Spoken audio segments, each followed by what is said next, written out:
Journey to Silas. Originally released on the NES back in 1990. Actually based on a game. It's actually in Japan is known as Rough World. It was a side-scrolling. It was a running gun type of action adventure game made by Tokai, who I think it actually turned into Vic Tokai eventually. But it was published by Sunsoft for the NES back in 1990. It was originally a game based on Terminator, the movie Terminator, but they lost the rights they lost the film rights in the middle of the development, so they couldn't use that game. You couldn't use that anymore. So they changed the game up a little bit, and actually the final boss in the game does look like the original Terminator from the movies.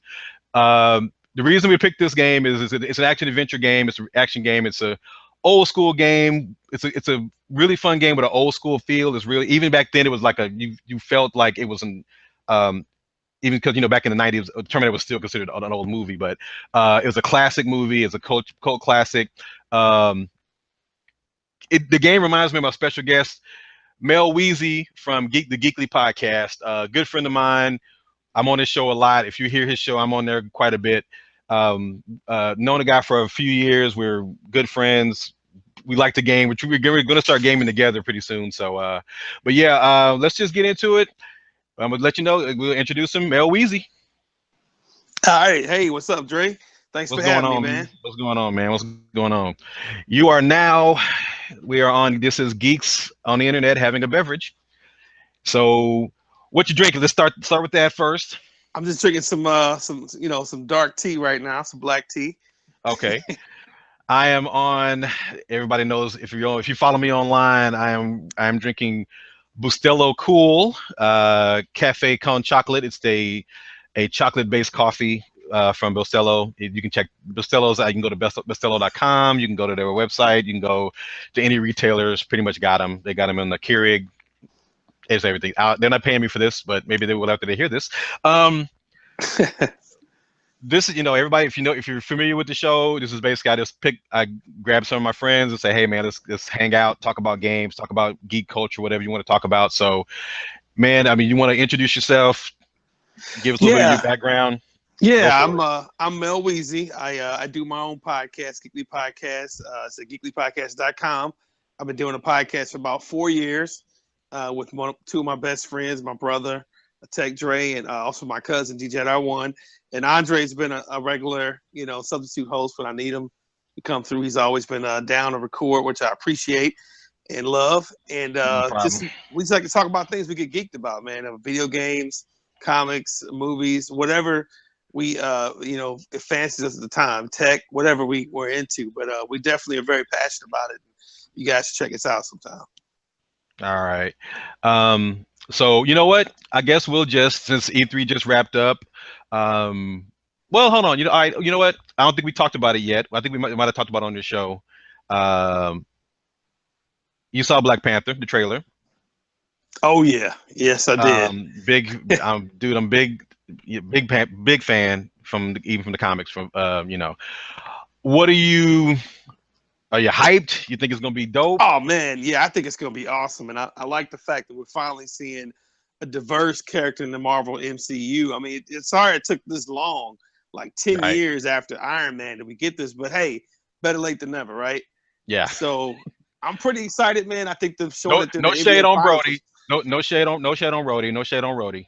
No, not at all. No shade on Rhodey's still good. Rhodey's still good. So, but he's more of a side character. He's not really a leading man type character. Black Panther was basically Marvel's answer to Batman at the time. So he's a huge character. I mean, this guy has his own country. He's a king of a rich African country, and he's a billionaire. I mean, he's the African American version of Bruce Wayne, pretty much, just in a different country.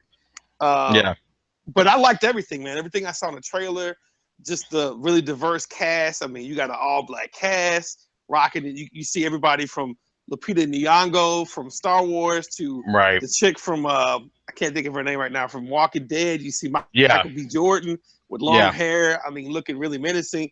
It just looks good, man. The quality of it looks really good. And the director, Ryan Coogler, he knocked out the park with the last movie with Michael B. Jordan. You know, I'm talking about the Yeah. one Oh Creed, man. Creed, Anyway, Creed, Creed, Creed. Creed. Creed. Yeah, Creed. Yeah. So Which I which which I have to admit I still have to see. Ah, what? Are you yeah, serious, man? That movie I'm. is It's so one of good, it's one man. of those things. It's one of those things where I just like I either I had it or something, and I'm like I never had a chance to watch it. I'm like, and I saw it Oh at the store man. the other day. I was like, dude, I got to get Creed. Why don't I It have Creed? it What's up with this? basically revitalized that whole Rocky franchise, dude, made it fresh again. Like this is like a Rocky franchise for a new generation. He's more Yeah, hip hop, he's more street. But I think what Ryan Coogler did with that movie, if he can do that on a bigger scale with Black Panther, that's cool because he's really good with character type stories. And I think yeah, the relationship between Rocky and Michael B. Jordan's character in the movie Creed, if he could do something like that, that kind of dynamic in Black Panther, I think that's going to be huge because I think that type of story, you can still have a big action flick and still have a very personal story within that movie. And if you can do oh that with yeah, Black Panther, he's going to knock out the park. I think it's going to be really good, though. yeah. I'm excited. I'm excited. So you're into just basically like just is your main thing games or is you do anime or you try to like mix it up or You know, to be quite honest with you, man, I'm not gonna lie about this. I'm not gonna fake my geek cred. I'm not that big on anime, dude. I've watched a little bit of anime, but like I've watched Ghost in the Shell. I've watched a little bit of Attack on Titans, but I'm not yeah, well versed in the anime stuff. I'm more into like comic books. I'm into film. Like I'm a movie buff, dude. I love watching right. movies and films. And you know, I saw Wonder Woman recently, and that was an excellent film. Oh Um, God, yeah. and I just recently saw John Wick, which is also a great film, and I just saw You know what? I just watched. You watched the first one or the second one? I saw the first one. I haven't seen the second one yet. Dude, the second one. I just saw it. I just saw it the other day, and oh my God, it's dude. It's the first one. A lot of people didn't. A lot of people didn't like it as much as the first one, but it's the first one on steroids, man. Oh my, dude, it's so crazy. I finally watched it the other day, and I was like, oh my God, this is I crazy. think that But, dude Keanu has gotten more kick ass as he's gotten dude, older. Dude, he's become like more and more of an action star to me. he is killing it. I'm like, and he's like in his 50s. I'm like, okay, Keanu, knock it out, man. Knock it out. Go ahead. It's Yeah, and cool. It's cool. I just saw that a couple weeks ago with my brother. We rented it, and I just saw Logan. I just saw Logan a couple weeks ago, Oh and I thought man, that was just phenomenal. Like that's Logan was phenomenal. that's what you needed for a Wolverine movie.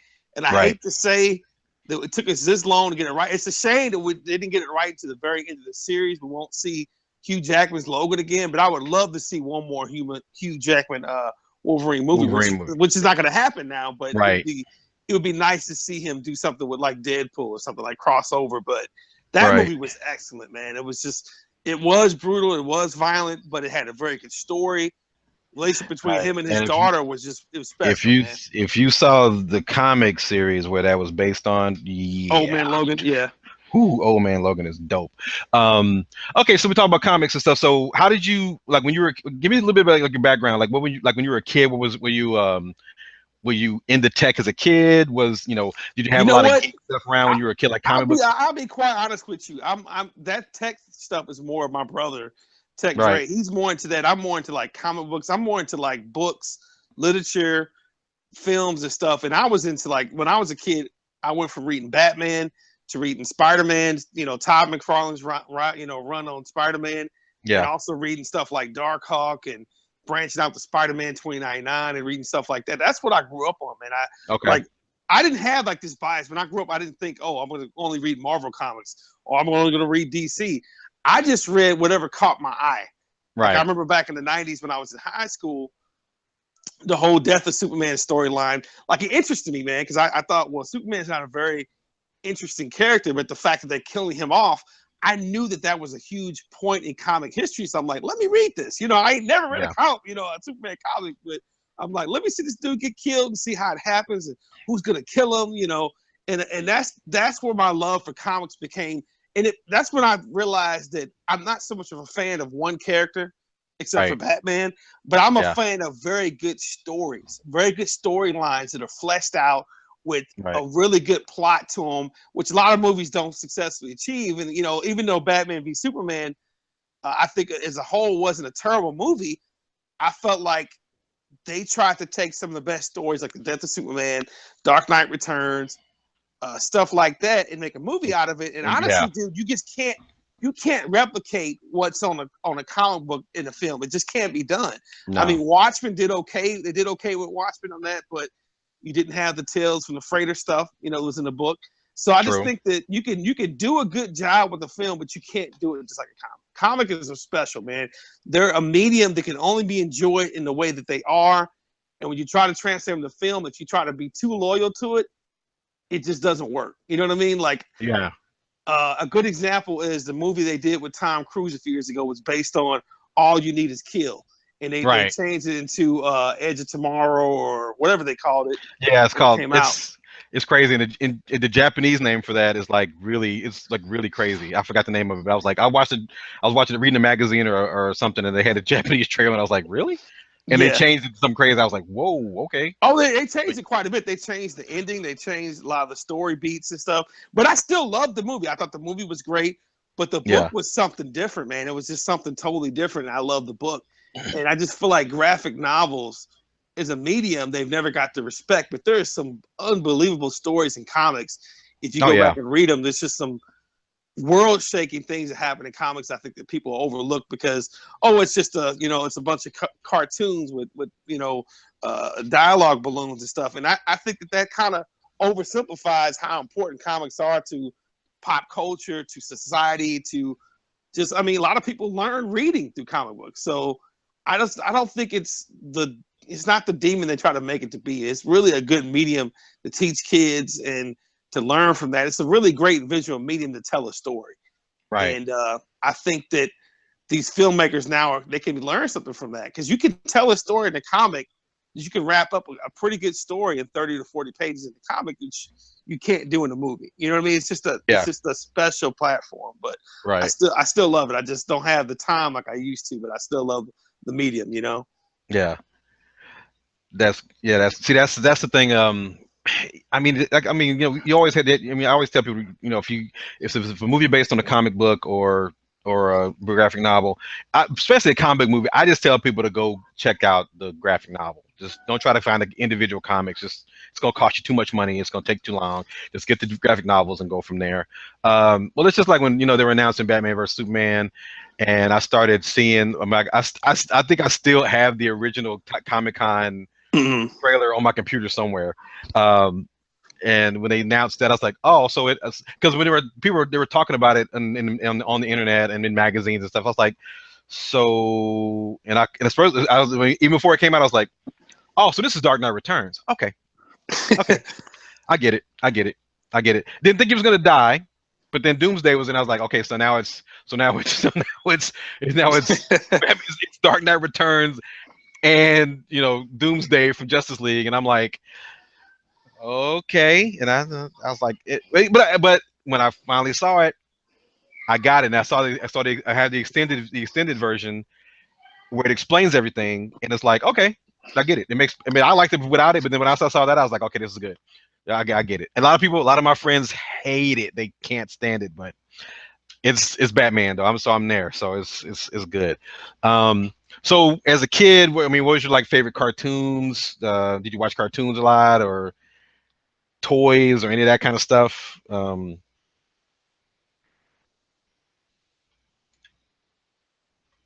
there,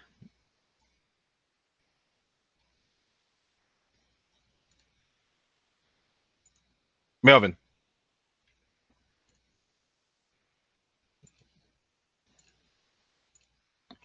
I think we lost him. Hold on a second. I might have to edit this back in.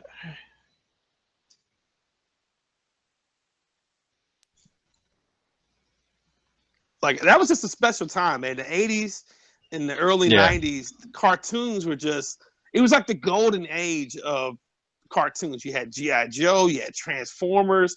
You had all these great franchises. You think about today, dude, these are billion-dollar franchises now. They're making movies off of G.I. Joe and Transformers, and they're still making memorabilia and toys and video games. So think about that. That was our childhood, or billion-dollar franchises now. Yeah. And as a kid, we never, we saw the comic. I had the Transformers comic book. I was a huge Transformer nerd. I was a Transformer nerd. It was terrible. I had dude, it was like when I got, because I bought Transformers all the time. I bought Transformers and G.I. Joe all the time. And every time my dad would go out of town for something, I'm like, hey, stop by Toys R Us, see if they got this one, see if they got this one. I mean, I got Blaster from St. Louis. I lived in Tennessee, and we went to St. Louis to see my aunt. I was like, we got to go by Toys R Us. And I walked in there, they had Blaster. I couldn't find Blaster anywhere, so I went and picked the Blaster. But I kept all my stats cards, whatever they were called, my Transformer points. I kept all that crap. Oh, you was hardcore, bro. I was hardcore, dude. I was hardcore. I sent off for Reflector. I mean, I did the whole thing. I was in the fan club, the whole thing. It was crazy. And then, you know, later on, I got rid of them when I got older, and started trying to collect them as an adult, and it became an expensive hobby. So yeah, my buddy who passed away, he got on a bunch of message boards, and they were trading with people. He was getting stuff from Japan and all this stuff, and it was cool. It was just cool. That Transformers was it for me, though. Like, you know, when I was, that was it. Yeah, I mean, you think about how cool those toys were, and think about it. Here's what's so interesting about Transformers, Andre, and you probably know this. I'm telling you this because I'm sure you already know this. Right. But that cartoon was created only to sell the toys. They probably thought this is going to be just like a little 20-minute commercial for the toys to sell these toys to Americans. Yeah. But it turned into be like this iconic franchise. And I think back some of my happiest memories as a kid is going to go see the Transformers movie, and just how iconic it was for Optimus Prime to die and give the major leadership to Hot Rod and become Rodimus Prime. It's just stuff like that, dude. Shaped my childhood and who I am today. Like, you wouldn't think a cartoon would shape you, but oh no, those lessons Optimus I learned. Prime, man. Yeah, Optimus Prime. Yeah. It's that's I mean, you think about it. He taught you how to be a leader. Who didn't want to be Optimus Prime when you were a kid, dude? I want to be Optimus, dude. I mean, the kind of the things he taught me was to be a leader, to stand up for what's right. You know, and people think that's corny and cheesy, this podcast, but it's not. It's you not. learn ideals from that, you know? That's real. I mean, not to knock the stuff that's out now, but oh, dude, it doesn't even hold a candle. You don't have that stuff. Dude, you don't remember the G.I. Joe, the public service announcements. Those were awesome. They were also hilarious. They were corny. They're corny. They're corny as hell now, but they were unintentionally hilarious. They were good. They were good. Like, they were good lessons, though. I mean, oh yeah. I mean, because I was watching. I mean, when I got into that, I mean, I was like 13, 14, and I was into Transformers forever. Like, what's crazy about me is like when I grew up, we had our big TV. I didn't have a TV with like cable and stuff in my room like I do now, like I did when I got older. So basically, if I wanted to watch Transformers, I recorded it on the VCR in the living room. Mm-hmm. My parents didn't get off work till like 4 or 5 o'clock. So when I got out of school, I can catch up on my Transformers. And my mom would catch me watching them, and she would like sit and watch with me a little bit. And when I finally got Transformers the movie, because I didn't live near a theater, so I had to wait for it to come out on video. And I was there at the video store the day it came out. Wow! Like the day it was out, I was there. And what's crazy is I made a copy of it that day. I was pirating as a kid. Just for me, but but I watched that movie, and when I put it on Twitter, on my little thing you know about me, I've probably watched Transformers the movie 200 times.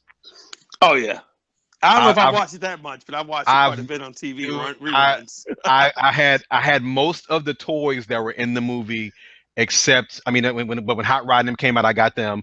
But I would actually, when I'm playing with the toys, I'm mimicking the movie. I'm using my voices. I'm doing Megatron's voice and Optimus Prime's voice and Bumblebee. And I've watched the movie so much, I've actually quoted the movie a bunch of times. And it's like my mom watched it with me, and she loved watching Transformers with me. She loved watching it with me. And when she watched, my mother cried when Optimus Prime died. Oh wow! And I thought that was so cool. I was like, that's awesome. You know what? Mom, you know how you get that chill when you watch a movie? I didn't mean to cut you off, but I want to say this real quick. You know how like when something's really good in a movie and it touches you on an emotional level, you get goosebumps because it affects you? That scene gave me goosebumps. Oh yeah. You know? I believe it. I believe it. It was it because I didn't know, man. And then when it happened, I was like, oh man. What's gonna happen? I was like, what are we gonna do? I was like, what's gonna happen? What's next? And then they gave it to Omega Supreme, and I mean not Omega Supreme, but oh come on, no, Yeah. Ultra Magnus. There we go. And I was like, okay. I mean, but it's. I mean, Yeah, but I Ultra Magnus wasn't like, he didn't really want to be the leader though. If you could tell, right. like he was just doing it until somebody Yeah. else would take over. But you know, Because he was like, I'm not worthy. I'm not worthy of this mantle. And it's like, take it, man. Go for it. But you know what makes me nervous? They got Hot Rod, a new Transformer movie that's coming out this month, and No. Hot Rod's, and I'm thinking, are they going to do the same storyline from the cartoon movie? They're going to kill Optimus, okay, and somehow make Hot Rod into Rodimus Prime. And honestly, look, I love Rodimus Prime. Some people hate him. Oh, Rodimus Prime was good. I mean, he was badass to me, but I don't know. I don't know how you can do that story again and make it to where, if you don't know about the movie, like if the audience doesn't really know about the lore and all the history, like I don't know if it's gonna really have the same effect it did, back then. I mean, what's crazy is for some reason I missed the fourth movie altogether. Wow. I saw the trailer. It was cool. I was like, oh, that looks dope. I can't wait to see it. And that movie just passed by me. And I was talking to a friend of mine the other day. I was talking to a friend of mine the other day, and I was like, man, I saw the trailer they showed the trailer for Transformers last night again. I said, do I have all the movies? Because I know I've got a box set with three of the movies in them. And I was like, okay, I got that. And I was like, do I have the other one? I was like, oh crap, I don't have it. I've never seen it. And it was actually, I mean, to be honest with you, it was actually quite good too. It was actually it's like $5. It's like, I think it's like $5 on Blu-ray at Walmart. So I might pick it up. I might pick it up and try it. Yeah, for that amount, it's definitely worth it, man. I mean, it's a great action flick. Look, like people criticize Michael Bay for what he's done with Transformers, calling them Bayformers or whatever. And look, the guy does have a flair for the dramatic and like special effects, but those movies are quality action movies. Let me tell you something. Yeah. You can say what you want to say about Michael Bay and that franchise, but the dude just makes money. The last Transformers movie made over $1 billion. Look, DC, they didn't even make that much with the Batman v Superman movie. Didn't even make $1 billion. It only made almost $900 million. So think about it. A Transformer movie, which hasn't been around, the character of Transformers haven't been around as long as Batman has, are not as popular, made more money than a Batman movie. So wrap your head around that. And think about how huge that is. Yeah, I looked at that and I was like, man, that's crazy. Yeah, because you look at it like, Wonder Woman is probably going to get to the point where it's going to get to maybe $1 billion. It might. I don't know. It might. It's killing it right now. I think it will definitely surpass Suicide Squad. It'll probably match Batman v Superman, or probably go past it. Because I'm going to be honest with you. This is no offense to any female listener to the podcast. And if you're a feminist, that's cool. But I feel like the woman crowd, there's more women in the earth than us dudes. And I feel like that movie will have legs. Because it's actually really a good movie. It's not just because a woman's in it. It's a good film. I feel like it's going to be in the box office for a while. It's going to keep making money for a minute,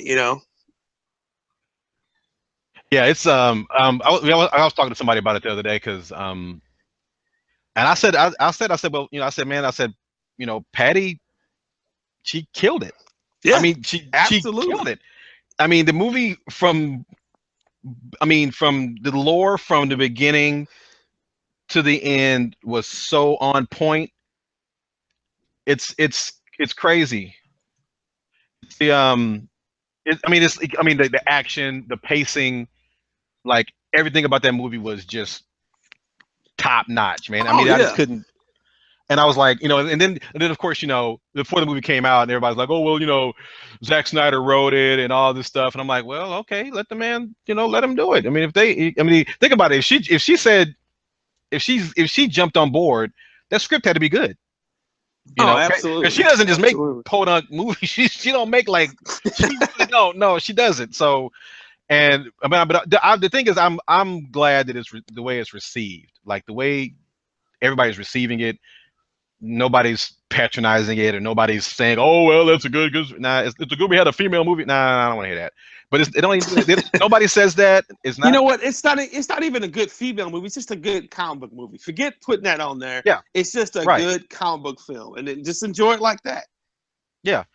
You know. And then don't put labels on it. No, it's crazy. I mean, like, you know, like I said, like just like you said, I don't really, like I said, I have no problem with Transformers. It took me a long time to get past the character designs.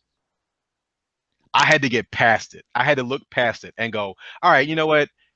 You can't have old school looking Optimus Prime, because if it was, think about it, if they actually did exist, they probably would look like that. Yeah. They probably would. They wouldn't be blocky and like the old show. And because I was expecting like a actual semi, and I was like, okay. And then I first saw it, I was like, that looks crazy. But you know, it worked. So, like I said, was it the third one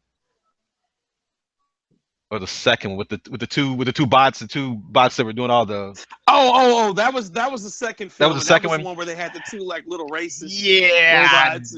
That was kind of that was a little bit much. I think it was Skids and Mudflap.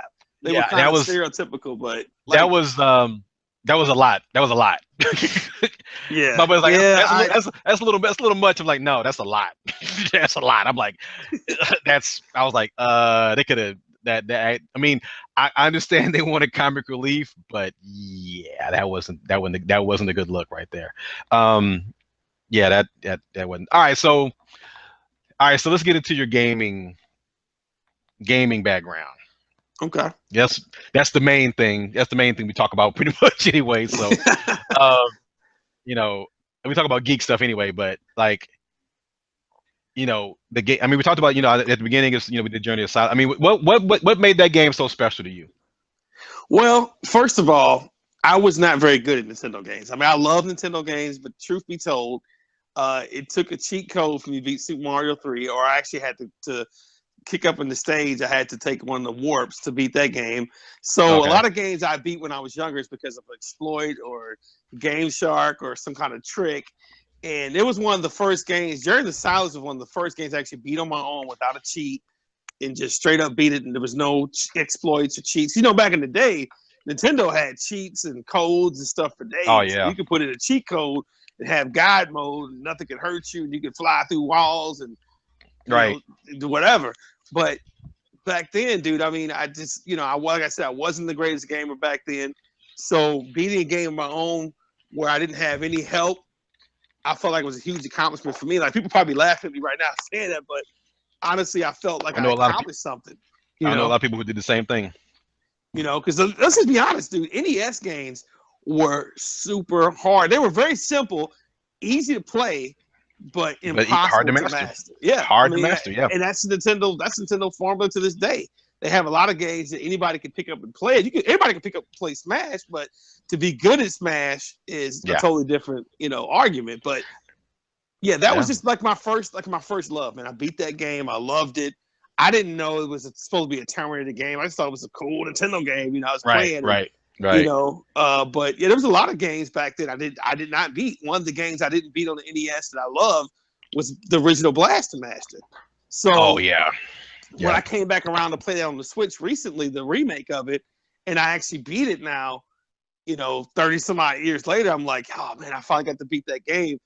And you know, it's just something different, dude. I think as a gamer, you always regret. It's almost like your first love, the girl that got away or whatever. Right. You always regret those games you did not beat when you were younger, right? You always think, man, I could have beat that game, or I should have beat it. So I just try to, I guess as an adult, I look back on the games I beat back then. And it's just warm, fond memories as a gamer. But as an adult, like if I could replay those games now, I'll try to beat them. But that's impossible. Because I mean, you're talking about tons of games to go back and play. But I think that's just why it's special, man. It was the first game I beat without a cheat or exploit. Because I mean, you could beat Contra back in the day with a 100-man code, but are you really beating the game, or you just kind of cheesing it? You're just continuing cheesing it, yeah. You just cheesing it. You know what I'm saying? But no, I mean, it was fun, man. Nintendo was the golden days. I think that's why the Switch is making me so happy, because it reminds me of my childhood. And let's just be honest, Andre, geek culture is all about nostalgia. It's all about giving us those warm, fuzzy feelings of childhood and the things that we loved growing up. We just talked about Transformers. I mean, that's something we grew up with, those characters and loving, the franchise. That's why the movies do so well. I still don't know why we haven't had a Voltron live action film. We haven't had a live action He-Man movie that was any good. So I'd like to see a live action Thundercats. I mean, those things are going to happen eventually. That would be cool. I mean, I don't know. Yeah, I kind of, it's, the live action thing, I just think it's got to be done by the right person. Because, I mean, like I said, absolutely. I don't knock the Transformers movies, but a lot of people do. A lot of our friends do it. It's like, really? It's like, seriously? No, I mean, like, really? look. A lot of people knock them for what they are, but honestly, dude, I can't think of one I didn't enjoy. Even the second one that had the racist, two Transformers. Yeah. I enjoyed the movie. It, Yeah. But obviously, it's a different type of film. You don't go in there expecting Shakespeare, like an Oscar-worthy, script. No. It's just a fun action movie, I hear you. Yeah, that's the thing. It's like, that's what I tell people. I said people get bent out of shape about movies and stuff, and I'm just like, you have to go. It's like I tell people who review, like other reviewers. I'm like, they're like, how do you when you go to a movie? What do you? I said, dude, I go to a movie with no expectations. Yep. I go. The trailer looked good. I like the director or whoever's in it or whatever, and I'm like, okay, it might be a pretty good movie. But then when I go to the theater, I go straight into it, and I don't have any expectations. Like, well. I was on a flight. God, this was a long time ago. I think it was with Capcom. Capcom flew me and a bunch of people out to Florida, to Miami for to cover something with Street Fighter. I think when James Goddard was doing when he created DJ, they did an event for Super Street Fighter 2, and I went out there. And on the plane ride, for some reason, I don't know. I'm living in Tennessee and was going to Florida. I don't know why the flight took forever, but they let me watch a movie on the flight, and it was Ishtar. Huh. And I don't know if you've ever heard of this movie. It's Dustin Hoffman, and I cannot remember who else is in the movie. I watched that movie on the plane, and I did like I normally do. I've been doing this since I was a kid, so it's like I go to a movie with no expectations. And I got out. I was like, can I like turn this off? Can I like close my eye? Oh my God, that movie was so terrible. Oh my God, it was so bad. It was. I'm glad I didn't have to review it, because it was just bad. It was so terrible. And even to this day, like somebody will say, "What's the worst movie ever?" Because a lot of people get on me for liking pretty much everything. I mean, I can find something good about everything. The music was halfway decent in that movie. That was it. That was it. The cinematography was terrible. The acting was atrocious. It was just bad. It was. I probably would have rather watched the '90s Fantastic Four movie. Wow. And I've seen that. And I'd rather watch like the old Captain America, whatever, man. I couldn't. No, man. I couldn't do it. It's just it's insane. But you have to take things as they are and just go for it. Just let the director do what they do. If it transports you to a world, let them do it. Dang, yeah. I remember those Nintendo games back in the day. All that stuff was hard. I mean, but we talk about this before, but people talk about Mario games now, and some of my friends are like, well, I don't see why Mario games have never been really hard. I'm like, when was the last time you played one? When was the last time you played one? I think they were all pretty. I mean, they're part 3 you could kind of cheese it. The first one you could also cheese it with a couple warps and stuff. But for the overall, dude, I've always felt like Mario games had a pretty good difficulty.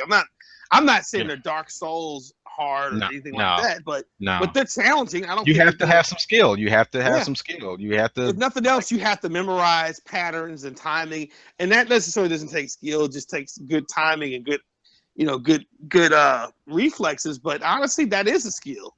Yeah, doing those kind of things. So I think platforming type games, it's nice to see they're coming back too, Dre. I mean, look at all the platformers that are coming out in 2017. We got Cuphead coming out. Cuphead, I can't wait. Yeah. I mean, I told somebody on Twitter earlier, like, look, I love shooters, I love action games, but dude, I'm happy to see we're starting to come full circle with gaming again and do other things like platformers and different types of games. I mean, even that game we saw at E3 over the weekend by EA, A Way Out, a Prison Break game. I never thought I wanted a Prison Break game until I saw it. I'm like, this is cool, man. But I think that's just it, dude. We're looking. A lot of times, I think these gaming companies don't understand that we want something different. Like we can't tell you what it is. Like we couldn't tell you what we want, but if you show it to us, like, yeah, that's what I want. Well, what you want, man? That right there. Well, what is it? I want that Prison Break game. It's gotta be that. That's what I'm saying. Like we just got to do something different, do something fresh, and it's nice to see that 2017 has been, as a gamer, has been a special year for games. We've had so many blockbuster, AAA, even a lot of good indie games too. I mean, yeah, and like I see, that's the thing. Is like with me, it's like I'm a platformer fan. I mean, I'm a huge platformer fan, like huge. I mean, my favorite game series of all time is Castlevania. Like I love Mario. I love all these other games, but when Castlevania came out, that was it for me. I was like, there will never be another game. Gaming would never get better than this. It won't. It won't. This is it. And I own pretty much every Castlevania game, and like I've played them all. And it's like, people are like, well, what's your favorite one? I'm like, I'll tell you honestly, Rondo of Blood for PC Engine. Dracula X. It was like the third one had the multi-tier platform where you can go take different levels to go to different areas and stuff like that. But when Dracula X came out, they just took that whole dynamic and just went 1,000 more miles with it. They just went further with it. You can take different routes to get different areas in the game, and it's just, and the music was just the music's just like right now the music for that game is one of my favorite video game soundtracks. It's the music in that game is just top notch. And so we're talking about games. So, all right, we covered E3. What do you think? I mean, I think it was exciting, man, to see so many games. I mean, it was kind of like somewhat like it was a solid E3, but like there's only a couple games that stood out to me. I don't know about you, but games like Anthem stood out to me. I just talked about the Prison Break game, aka A Way Out. PlayStation sold some pretty solid DLC for Horizon Zero Dawn, which was my game of the year this year, and also like the expansion for Uncharted 4, which I think really looked cool. But most of the stuff that Sony impressed me with, Andre, was stuff that's coming out in 2018. The HD remake of Shadow Colossus, God of War, the new God of War coming out, and they also showed like Spider-Man coming out in 2018. They show a lot of cool stuff, but like the thing about Sony, the thing that kind of be aware of with Sony is they show a lot of great stuff that's not coming out till the future. And that's why I don't get sucked in with them too much, because they're real good at showing all this stuff. And I think they did a good job. I felt like Microsoft and Nintendo showed more games that are going to come out soon. Like especially Nintendo. Nintendo showed a bunch of games. Like, and I looked on Twitter today, and they had like a graphic of, dude, they've got AAA games coming out every month the rest of the year. For Nintendo, dude, that's huge. You think about the Wii U, how scarce games was as far as coming out, how long we had to wait for a AAA title. Yeah. It's amazing that we're seeing so many good games so early in the induction of the Nintendo Switch. So I feel like Nintendo, for that reason, won E3, because I didn't have high expectations to begin with. You showed me Metroid Prime 4 is in development, and you showed me a new Metroid game for the 3DS, and you showed me all these cool things. Pokemon games coming. You got a Yoshi game coming. You got a Kirby game. I mean, those things were like just very unexpected, dude. I felt like Nintendo, they're capitalizing. They're catching that lightning in a bottle, Andre, and they're just making sure they're keeping that momentum. I mean, the cross-play thing with Minecraft and Rocket League was huge, too. I thought that was humongous. I could get on my Xbox and play Minecraft with my nephew while he's on the Switch. Those things are like, that's huge. Like 20 years ago, we never would have thought about crossplay like that, So I know we're talking about news on the show, but what do you think about the thing that Sony was like, well, we don't really want to do that. Well, you know what? It's funny you brought that up because I was gonna talk about that in my podcast tomorrow. But my thing is, dude, like, look, I know you're in first place. You don't want to play well with others, but to me, that's at the end of the day, who are you really hurting? You're not so much hurting Microsoft and Nintendo. You're hurting your fans, right? Who want to play with their buddy because maybe their buddy bought, they were dumb enough to buy an Xbox day one, and you bought a PlayStation 4, which was at the time a better deal at $399, right. a more powerful console. But look, you shouldn't penalize your friend. You shouldn't penalize your fans and say, hey, I want to play Minecraft with my buddy and I got a PlayStation, I have an Xbox. I mean, at the end of the day, it's a Microsoft franchise anyway. So you're still selling their product. So what difference? Exactly. I mean, you're selling their game anyway. They own the Microsoft still now. Getting the kickback from it. So yeah. So to me, it's like Sony it's like giving they're basically giving Nintendo and Xbox a big middle finger and saying, hey, screw you, man. We're number one. We don't need you to and see, my brother told me that supposedly last generation Sony had went to Microsoft with something similar and asked them to do crossplay. I wasn't aware of that. I wasn't podcasting back then. I wasn't reading a lot of gaming journalism back then. Like so I'm not aware back of that. In the day, or yeah. He said like 10 years ago, last generation that Sony tried to get Microsoft to do something similar. And Microsoft said no because they were in first place. And I'm like, and look, if that was the case, that's wrong. I remember something like that. It took me a minute. I was like, what did they go? But I want to see proof, man. I don't know if I really believe that. I mean, that could be just a rumor or conjecture. It could have been. Like, I remember reading something that I want to see proof that actually happened. If you don't have it on video or on audio, it didn't happen. You know what I'm saying? Like, let's say if you don't have a picture, it didn't happen, dude. If you don't have visual proof, I don't believe it happened. Right. I think it's just another way for fanboys to try to say, oh, Microsoft is evil, blah, blah, blah. Dude, you gotta have proof. I don't want this conjecture stuff. Yeah, and that's the thing. It's like, I said it, I think I said it on, I think it was Twitter or Facebook or probably both. Right before E3, I'm like, well, I don't know what's worse about E3. All the speculation of what we're going to see, or all the bitching about it that's going to happen after E3, which I've been looking, and it hadn't been a whole lot. And I'm like, I guess I need to wait for people to get back, wait for people to get done, wait till next week to see what happens or something. I haven't heard anybody. I heard people just, oh, I don't know why, why couldn't they show the Pokemon game? I say because it's probably not, it's in early development. Okay, why couldn't they show the Pokemon game for Switch? Or they bitch, people bitch about Nintendo a lot. What about Virtual Console? What about this? I'm like, dude, just wait. Just wait. You just wait. That's it. You should. I tell people now. I said, hey, what did you sell your Wii U to get your Switch? Yeah, poor baby. That's what I do. I'm sorry. Dude, I'm sorry. I tell people all the time, do not get rid of your last gen console for the next gen console, especially nowadays.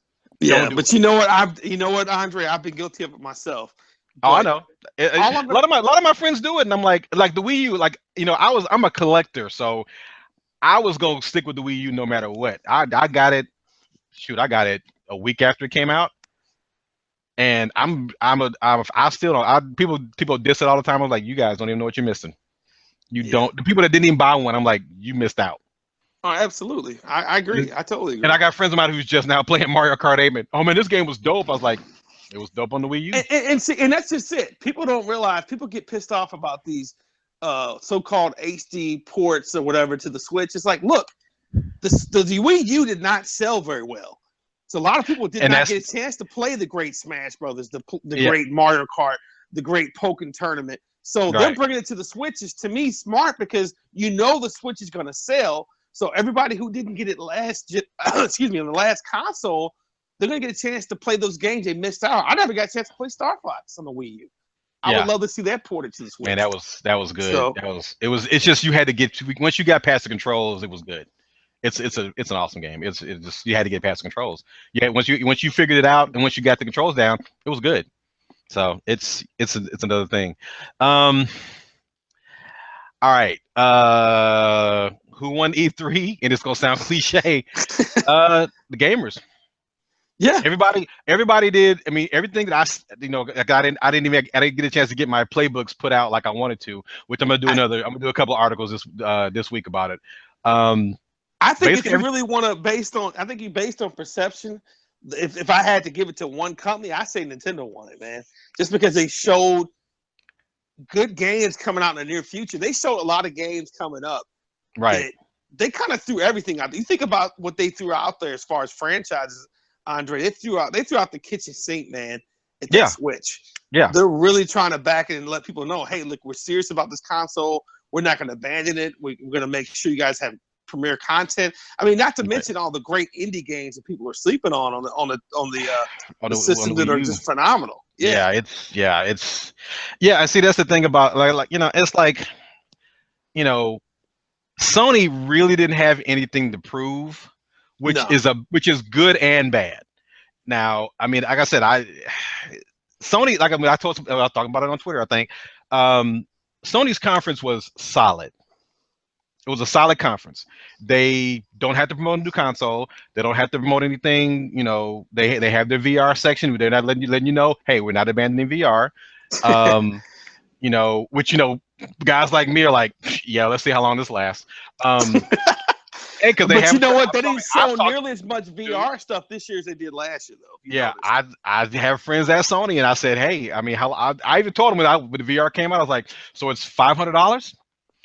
So when do I get to go to Best Buy in 6 months to get it for $199? And they were like, oh, you got jokes. I'm like, dude, come on now. Look at the track record. He's like, yeah, I give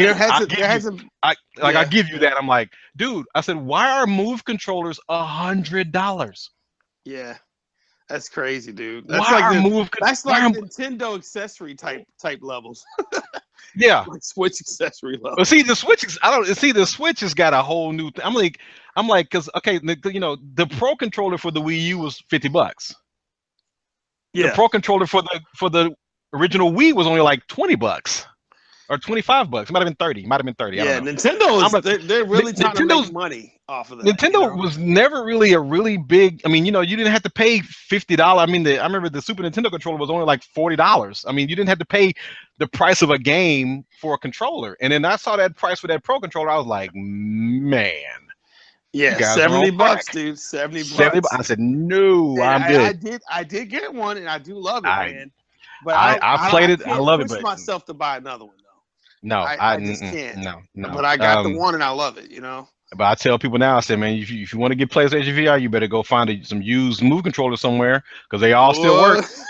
Here's the thing. When they first came out with that, Andre, did they really think that a lot of people actually bought the Move in the first place? Did you really think that you had sold that many moves, if you would sell this and people would be just ready to play? I don't understand. I know why they did it. The technology was already there. It still functioned, and they could make it work. I understand why they did it, but I mean, dude, $100? Come on, that's insane.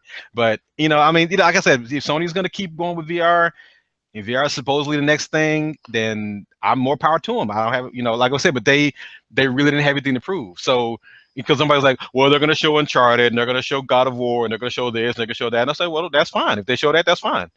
There'll be a couple surprises. I'm sorry, Days Gone. I'm buying that day one. Yeah, it looks good, but I mean, for me, I gotta do, I'm getting it day one. Period. For me, though, I'm kind of burnt out on zombie stuff. It looks really good, but I don't burn out in the whole. I didn't play. I didn't. Fadia was the big Walking Dead fan. I liked the show. I didn't watch all the episodes. It's cool. I didn't really get into the whole zombie thing. I played Left 4 Dead and stuff when it came out. I play it on PC and a little bit now for friends of mine, but yeah. I didn't really get it. I didn't really get. I don't have zombie. I don't have zombie-itis yet. So I was playing Dead Rising 3 the other day, and I'm like, okay, I'm having fun with this. So I'm looking forward to that. Microsoft, I really need to know about these exclusives. I really need to know the details about these exclusives. Yeah. Because that'll set the tone for whatever's coming up for Xbox. If you remember, go ahead. They said there'd be 22 of them, but I don't know how many of those are like. Yeah, I said they needed to do 5. I said they needed at least 5, and then they did that. Came 22. And then I went back and watched the conference again, and I kept seeing console launch exclusive. I was like, yeah. Microsoft. What?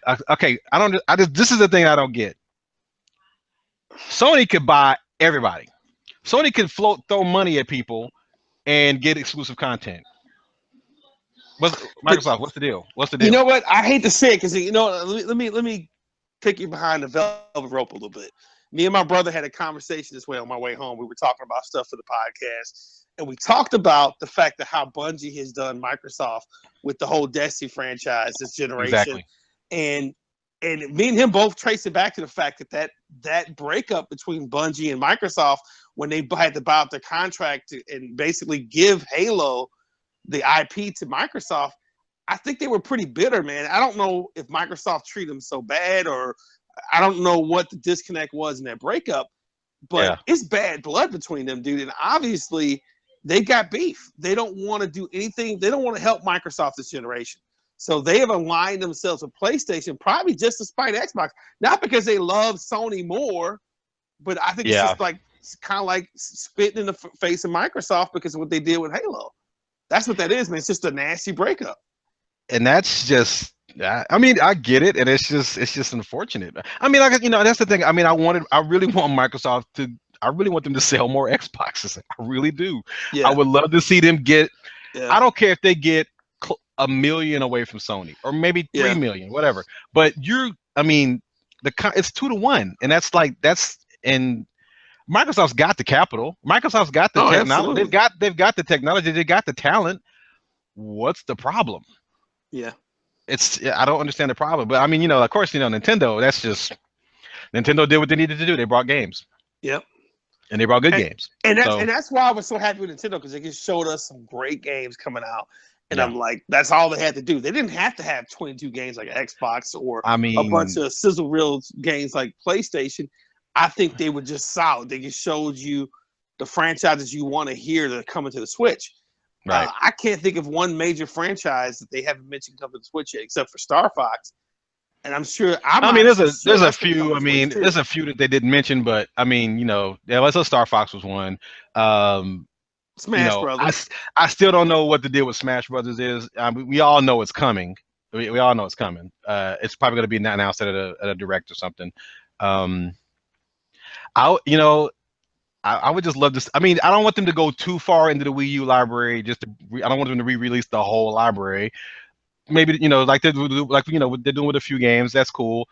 I just don't want them to go back and just I don't want them to reiterate, because I'm glad having the experience on Wii U, just because I still have mine. So I'm like, I still play mine. I still play Breath of the Wild on mine. So it's whatever. Yeah.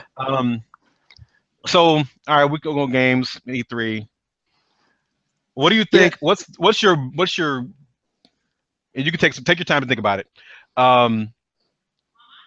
The greatest thing about the industry now, and I talk about everybody who gets on, we talk about games. I ask them this: the greatest thing about the industry, and the worst thing about the industry, and it could be a couple of things if you need a couple of things.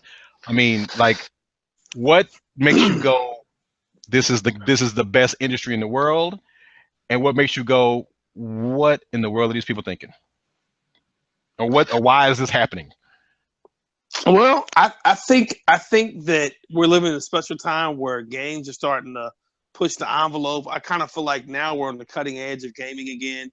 And I feel like we're going to probably see in the next few years probably some mind-blowing game experiences. So it's exciting to see VR becoming a big thing again. It's exciting to see 4K gaming right on the horizon, and possibly new, more cinematic, more engrossing type experiences probably in the near future. And I think that's exciting. The negative side of it is, man, the journalism now is so negative in gaming. It's so like fanboyish. Everybody's attacking everybody. Like after the press conference, I saw people constantly going back and forth on Twitter, bashing Microsoft or bashing Nintendo or bashing Sony. It's like at the end of the day, you make your points, but you don't sit there and harp on one company and just like kick them while they're down. And that's what kind of made me angry. Everybody wanted to talk about the price point of Xbox and stuff, but all that fanboy posturing at the end of the day, and what really killed me, Andre, is it was the people who claimed they weren't fanboys. They were the ones that were staring the pot and like, oh, this fanboy, this and that. It's like, well, dude, you're not any better than a fanboy. If you're stirring the pot and throwing out these negative comments, are you really kind of helping things, or are you making things worse? Because if you're not part of the problem, you're not part of the solution, then you're part of the problem, basically. And I just hate the fact that there's so much divided community. If I say something good about a Nintendo game on Twitter and somebody doesn't like Nintendo, I get attacked for it. If I say something good about Xbox and people are PlayStation, they attack me for it. It's like, at the end of the day, dude, and I like what Phil Spencer said. He's like, dude, nobody should be so loyal to a piece of plastic. It's about games.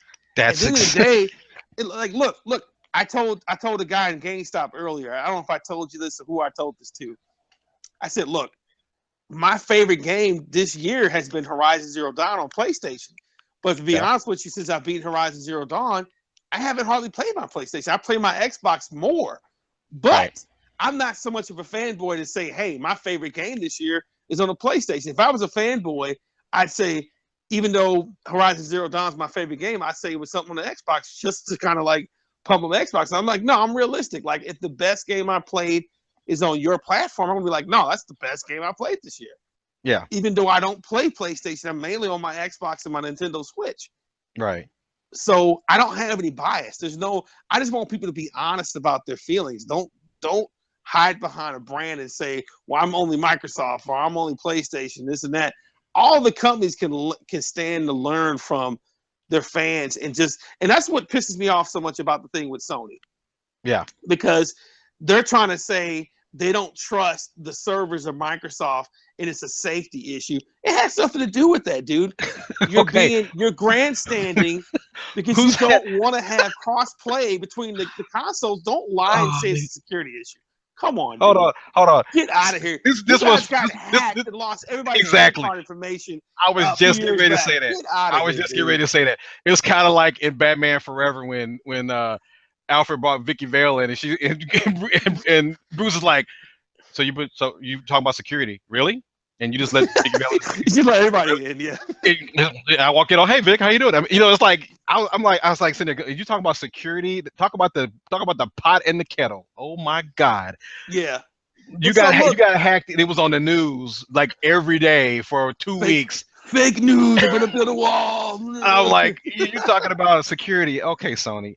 And it's it's somebody, and it's of course I was on Twitter talking about it, and people were like, well, Sony's back on this arrogance. Sony's on this arrogance thing, and they pretty much never got off this arrogance thing. I said, to be honest, this is not 1996 Sony. Yeah. If this was 1996 Sony, it would be people would be mad. I mean, people would be really mad. Like this, you can't be that arrogant. I mean, they were completely arrogant then. I mean, I think they're just looking at it like, you know what? We're just gonna stay. We're gonna stay in our lane. We're gonna keep going. It's kind of like the tortoise and the hare type of deal. They already know they're in the lead, so they're just gonna like keep steady. Yeah, it might work. It might not. I don't like that mentality though, dude. Because like I said, we suffer as a gamer. It's like, look, I love my PlayStation. Look, right. I'm very excited about playing Knack 2. I'm excited about playing Spider-Man on PlayStation 4. Right. Those are exclusives I can only play there, and I will definitely probably buy them and play them on my PlayStation and enjoy them. Yeah. But I just don't think that this is the stance to take. You already got a divided gaming community because of the console wars and the fanboys crap back and forth on Twitter. This is only going to make more of a divide and piss people off more against your brand. I don't know, man. I think Sony could have did something. You're right on track. You're on track. I'm about to revisit my article that I wrote, 4 or 5 years ago about fanboys. Like, back then, this was before the PS4 and Xbox and the 360 and PS3 were out, and I don't know. It's like it's like the fanboys. Okay, I've kind of changed my stance on fanboys. Okay, before I was like, okay, fanboys are good for their brand. I don't think so. They are to a point. They are to a point. Like the Sony, what they call them, Sony ponies or whatever they call them. Sony ponies.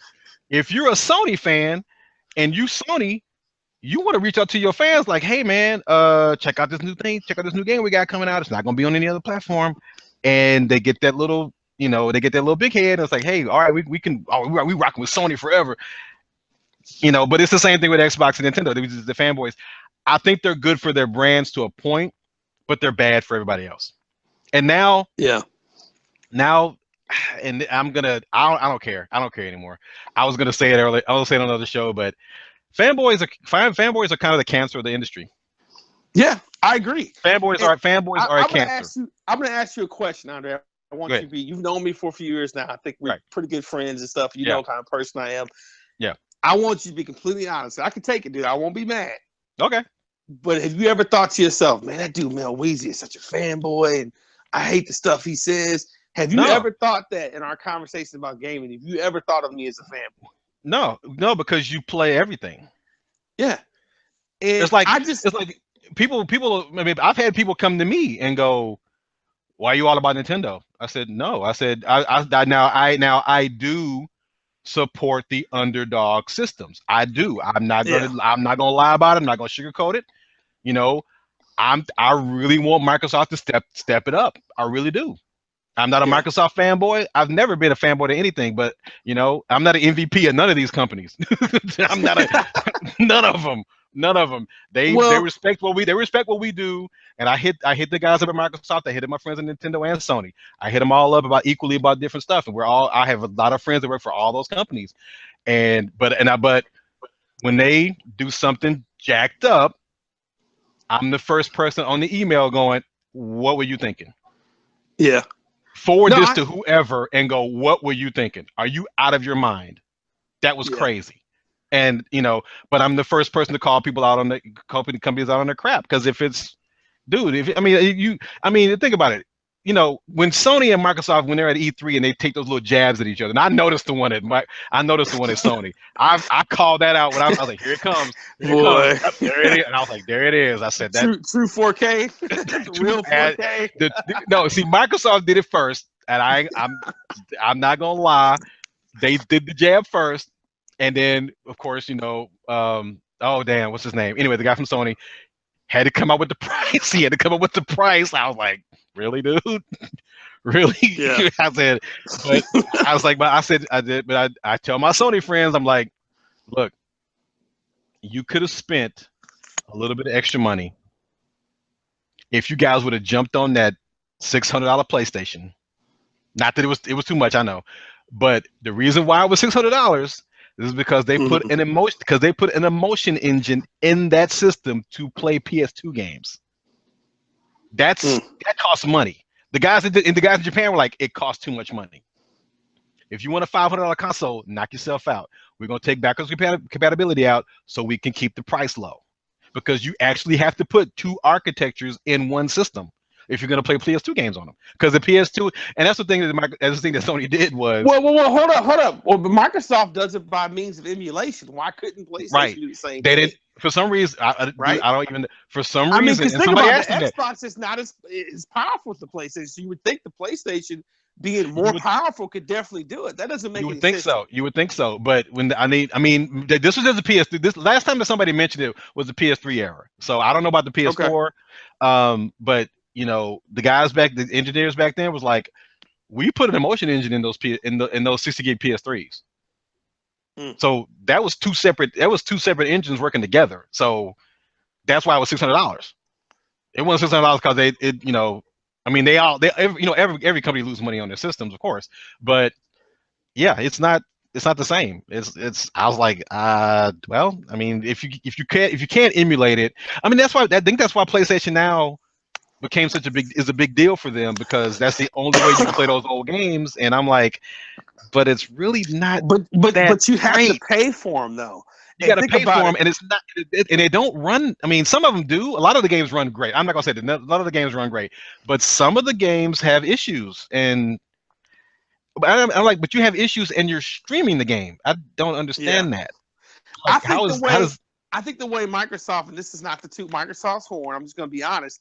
What they're doing with the Xbox Game Pass and the backwards compatibility is perfect. You're using emulation. The games play seamless because they basically emulate the way it played on the 360's architecture. And on top of that, dude, they're giving a lot of those free by means of Xbox games with gold. So you're getting a lot of these games for free. You're not even paying for them. Right. And the thing that gets me is you can, if you have the physical copies, which a lot of people do, you go to GameStop or whatever game store you go to, pick them up for $5-10, and you're playing the old game again. Yep. You don't have to pay the $19 that they have it for on Xbox Live. Well, let me tell you something. I went back and forth with Tech Dre about this in the podcast, Andre, several times. He said it's not a big deal. It's not a big deal. But honestly, dude, as an old school gamer, it is a big deal. You know what? I never thought because me, I don't get rid of my system. So when I hear people talking about backwards compatibility, I'm like, okay, that's cool. And I still got my Xbox, my original Xbox, and my 360. If I want to pop those games in, I just pop them in. But this is how different gaming is now. You never thought backwards compatibility was a big deal because Nintendo was the only company that did it. And and bragged about, hey, you can do this, and you're like, okay, but then now, I'm sorry, man. I mean, Xbox. I mean, with the Xbox One, you can't beat it right now. You think about it. That's okay. Adding the Xbox games adds potentially 800 more titles. That's pretty huge to me. Potentially. I mean, you already got the 360 library, which is what, 1,000-something games, plus the digital stuff. I'm like, it's a win-win. It's just a win. Like my friend, one of my friends, they asked, because my friends ask me all the time, friends that I grew up with in high school and stuff like that, or like friends that I used to work with in Tennessee or whatever. Everybody knows me as the game guy, so they hit me up around, when it's time to buy a console. Hey, should I get an Xbox One or a PS4? And I'm like, what do you want to play? But the first thing my friend he said, we have a 360. I'm like, did you enjoy playing? Did you play your 360 a lot? He goes, so we played the crap out of that. I said, you're probably gonna need to get the Xbox One then, because it has backwards compatibility. And he goes, really? I go, yeah. And he was like, oh, I don't have to get rid of my games. Nope, you can still play them, most of them. He's like, well, that's a no-brainer. And look, I don't mean to bash anybody, Andre. I love all the consoles. I told you, man, there's games I love. If I gave you a list right now of all my top games 2017, there'd be a Nintendo game in there. There'd be a PlayStation game in there. There'd be an Xbox game in there. Actually, I might be hard. Actually, to be truthful with you, I might be hard pressed to find an Xbox game, but I would put Injustice 2 on there, which I did play on Xbox. It's not exclusive, but I did play on the Xbox platform. But the point I'm making is, dude, when I think about my favorite games or games I enjoy, I don't think about platforms. I just think about that game, that experience. I mean, I don't sit there and say, oh, well, I only like Nintendo games this year. I only like Xbox and PlayStation games. So I think as gamers, we got to get to the point where we stop looking at platforms and start looking at just enjoying the game experiences, because we're getting some special experiences right now in games. It doesn't matter your platform. No. There's something to celebrate on every console right now, and stuff that's coming up. There might be more on other platforms, but that doesn't mean that you're not getting good games on the other ones. Yeah, and that's the thing. It's like, and I tell people, I said, I mean, Steam. There you go. There's a ton of games right there. I mean, that's a whole different animal. That's a whole other thing. I said, and that's and I get it from. And the thing about it is, I get it from a lot of, and not to bash anybody, but a lot of younger guys who, not even guys, everybody, younger people, I'm going to say in their mid-20s maybe, who are loyal to something. When I go, you know what? I play games. The reason I play games is because it's fun. Yeah. That's why I played them as a kid.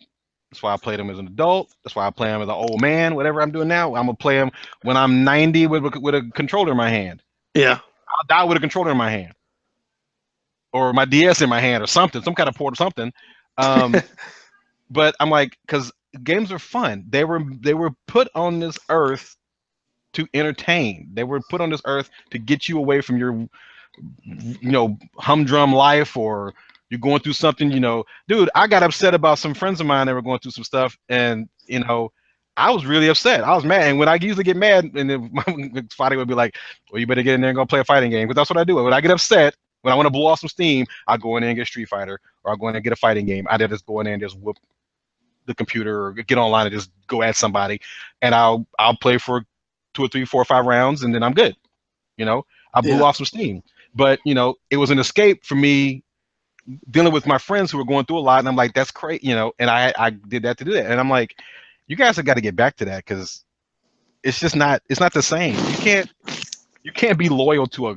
I said actually if you really want to be truthful about it, the companies really the companies themselves really don't care about you guys. Well, think about it. Like one guy said on Twitter, and I can't remember how he said it, Andre, but he said it so eloquently and so perfect. He said, "You stop doing free PR for these companies. Stop going out here and doing this free work, pro bono work for Xbox and PlayStation. Dude, you're not getting paid for it.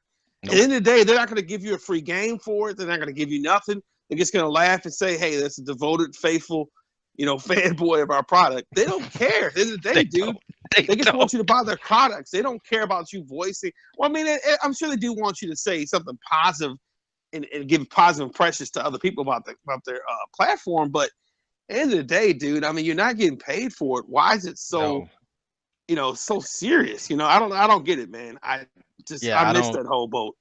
Yeah, it's, you know, it's like, you know, I mean, and some people talk about, well, the console wars have been going on since the Super Nintendo and Genesis days. I said, but Howard Lincoln and Tom Kaczynski, they knew each other. Yeah, they're friends. They know each other. Most of the companies, the guys who run these companies, they know each other. Yeah, like Yamaguchi in Japan used to have, you know, he used to play golf or something. He used to go with the head of Sega. They used to know. They knew each other. Yeah, I just think that what we're seeing now is totally different, dude. You can't compare that era to now. No, I mean, I'm just saying. I mean, I'm looking at it like, okay, I'm looking at the companies. Like the heads of the companies knew each other, and okay, if the heads of the companies can get along, why do you and your buddy have to go against each other about a console? Well, when you both play games, I'm like, that's stupid. And I've been guilty of it back in the day. Back in the day, me and a friend of mine argued about the Sega Genesis and stuff, and I lay it into him on a personal level, and we were mad at each other for about a week. I ain't gonna lie. We were mad. I made it personal. I got personal with it because he was just being stupid. And I was like, whatever, man. We're good. I mean, we're good. We've been good ever since. But I'm like, you know, but these fanboys online just get vicious, and I'm like, well, they take it to a very personal level, which I think it's not that serious. You know, when you're threatening people's lives over Twitter over a video game console or loyalty to one brand, that's ridiculous, dude. You should never get to threatening someone's life over a game. And it's kind of a reflection of where the world is, Andre. And I wasn't going to get real philosophical about this, but think about racism. Think about hatred in this country right now, just people overall. And I'm not trying to be political because I'm not a political person, but I feel like it's a reflection of the times we live in. And I feel like it's a reflection of how people are feeling. People are angry. People are oppressed. They feel a certain way. And so that anger comes out. Even the funny thing is now, Andre, the things that's supposed to bring us joy and happiness is also that anger is bleeding over into our hobbies and stuff. And that's it's a shame. It's sad to see that. It is sad, very sad. It's terrible, and it's just funny how I hear these people online, and it's just. And all I do is just shake my head. I'm just like, because I do a lot of work with people that people let me know when they let me know when they get harassed, because I can usually direct them to somebody that can probably get this handled. The stuff I've been seeing lately, it hasn't been as bad as it has been like last year. Like last year was terrible. Like 2016 with the venom and the hatred online. I mean, it's still the same way now, but it was a lot worse like last year and the year before. It was just the whole Gamergate thing and that whole thing. You know, you start making it personal. I mean, it's just not even worth it. It's just it's like you said, like the guy said, you're giving free PR to these companies. Yeah, and how dare and the fact that women game more than we do. Oh yeah, women are gaming way better than we are. I mean, I know girls that kick my ass in pretty much any game. Seriously, And I think I'm pretty good at some games, but no, I've got my ass kicked. I've had my ass handed to me a bunch of times, but it's cool. I'm like, whatever. I don't get twisted. I don't get bent out of shape of it. I was like, okay, you won. You're good. You better than me. Okay, we're good. We can still keep playing because I'm not a I don't quit like that. I keep playing. I don't care if I lose. What was it? I was playing with somebody and she just kept winning, and I just kept losing. I was like, okay, we want to go again? Are you serious? I'm like, yeah. I said, I guess I'm a glutton for punishment. I didn't care. I was having fun, so I didn't care. And but you just gotta. I don't know, man. It's just I just hope things change. I really do. I just hope that it's like the stuff at E3, man. The people that were talking about crap at E3, I was just like, oh my god, what is wrong with I mean, when you see more people arguing back and forth over Twitter about who won E3, and I agree with you to a certain extent. Us as gamers, we won E3. But what kills me is, dude, when people try to grandstand and this fanboy, this and that, it's like, dude, at the end of the day, if you're not trying to be a solution to the problem, you're adding to it. You're not any better than the fanboys you're calling out. I mean, you're right. Yeah, you're adding like fuel to the fire and saying, "Oh, this fanboy, this and that," but you're still talking the fanboy stuff and insulting fans of a console, even if they deserve it or not. You're not really, you're not fixing the problem. You're not helping. You know what I'm saying? Like, yeah, people have to just build the community up and say, "Hey, we're going to be classy. We're going to be above that." And I think you got to tell your fans that to be classy and treat each other with respect. But it boils down to that's what I would do. That's what I would do. I would, if I was one of these guys, one of these companies were like, okay, our fans, chill out. Yeah, seriously, just chill out, man. It's not that serious. It's just And what is crazy is you hear about the stuff, and then the general public hears about what's up with this hashtag Gamergate, or what's up with this, what's up with this here, and then they'll put it out in the news, in the standard regular news, not the gaming tech news. They'll put it out on the regular 24-hour networks. Oh, and this game journalist got harassed for blah blah blah, and you're like, and people are like, what? And then they go look at it, they look on their phone, they read about it. It goes, I thought gamers were just geeks. They think we always have a stigma of not knowing stuff, or we're so wrapped up in our own thing that we don't live with the real world or whatever. And I'm like, no, man. I said, no, we gamers going through real stuff. It's just not. These are real people. Okay, here's the tweet I was talking about, dude. This is from like the 13th of June. I'm not gonna say who tweeted this. I'm not gonna call nobody out. But old dude said on Twitter, he said Nintendo and Microsoft have been trying to knock Sony off for years. And now everybody wants Sony to be buddy. He says, "Come on, man, yeah, right." And so this other gentleman on Twitter, who I won't name. I hope we don't know him. No, well, I think we do both know him. But the point is, this other gentleman came back and he had like the most perfect reply. It's like, "Yes, amen, brother, preach."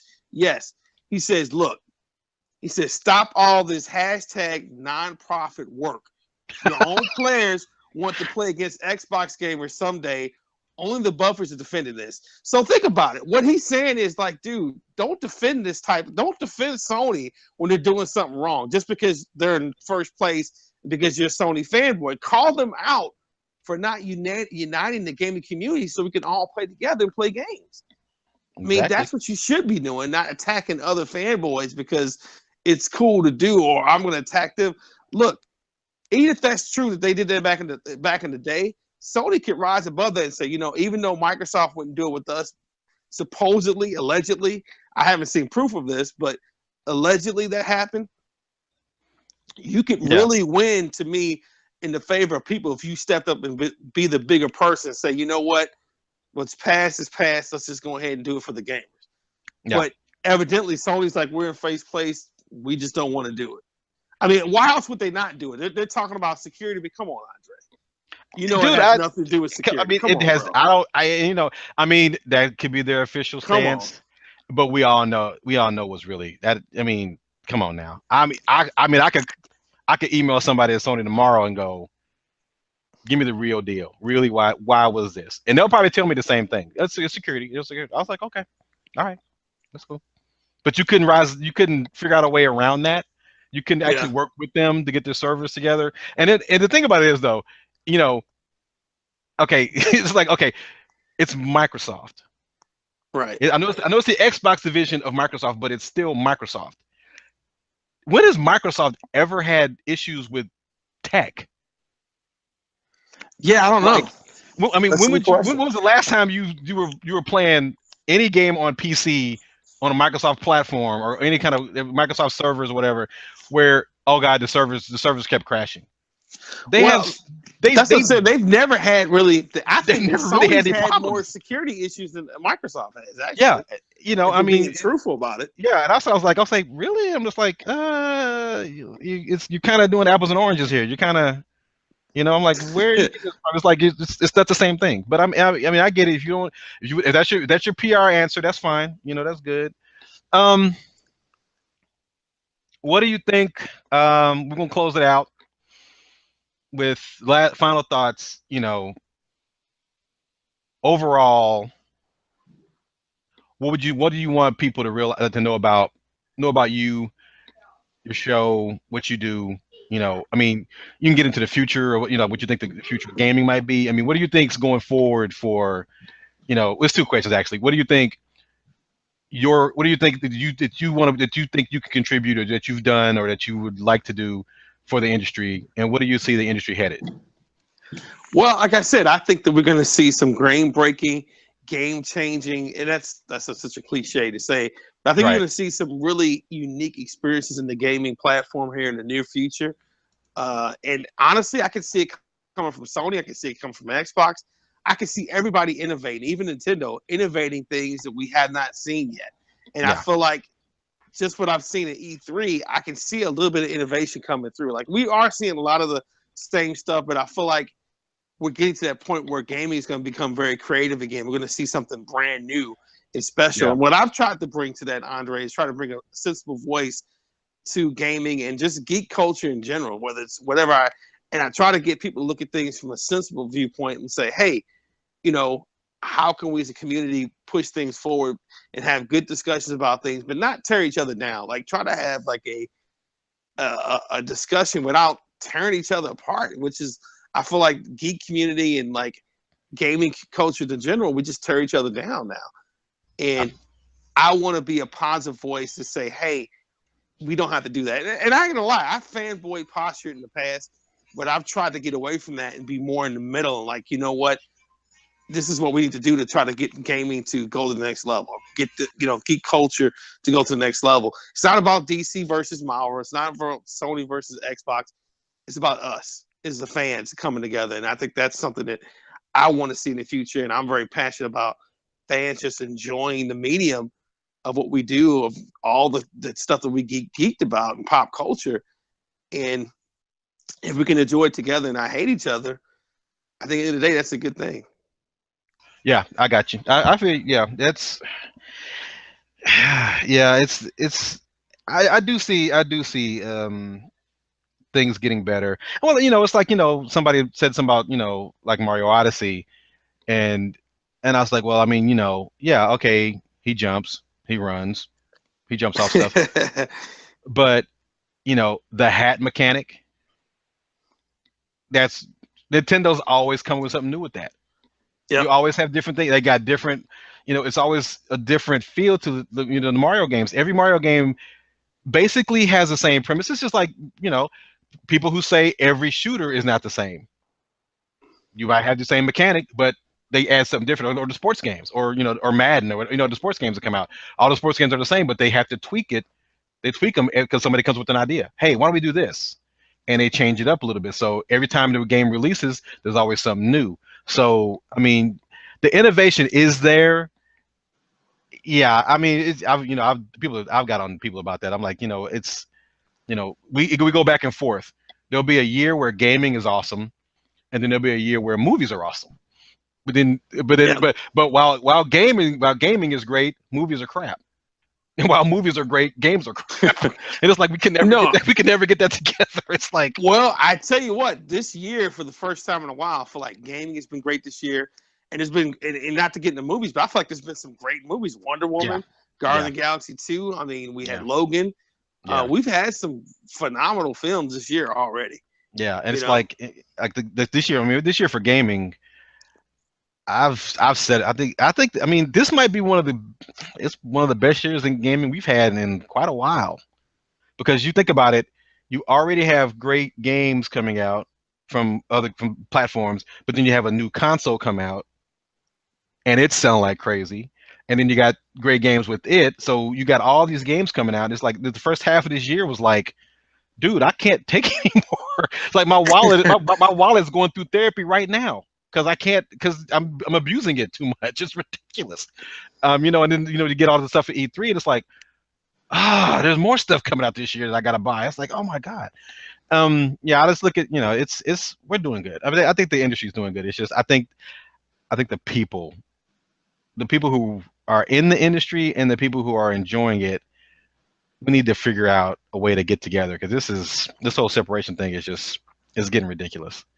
I mean, like I said, I haven't noticed it too much lately, but I mean, E3 was kind of the flaming on E3. People came out of the woodworks for E3, bro. E3, I was like, okay, really? Came out of their little holes in the ground to stick their head up and troll. Like, yeah, I'm like, okay, I was like, I noticed some trolls on Twitter, and I was just like, could you might as well just change your handle to like Trolls on 3000 or something, because you straight up.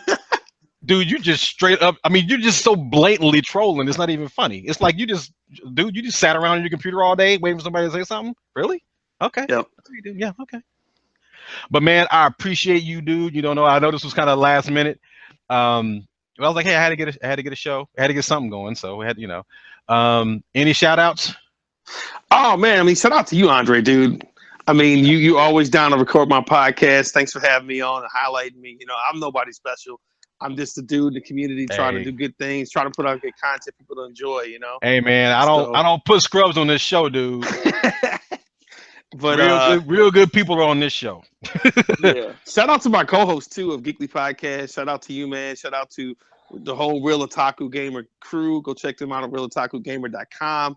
Shout out to everybody doing it big in St. Louis and putting us on the map, man. And just all the people out there working so hard, toiling away to make our favorite games, and how much blood, sweat, and tears go into that. Just appreciate, man, that how special gaming is, and just appreciate the craft, and and think twice about dogging a game before you give it a chance. That's all I'm saying.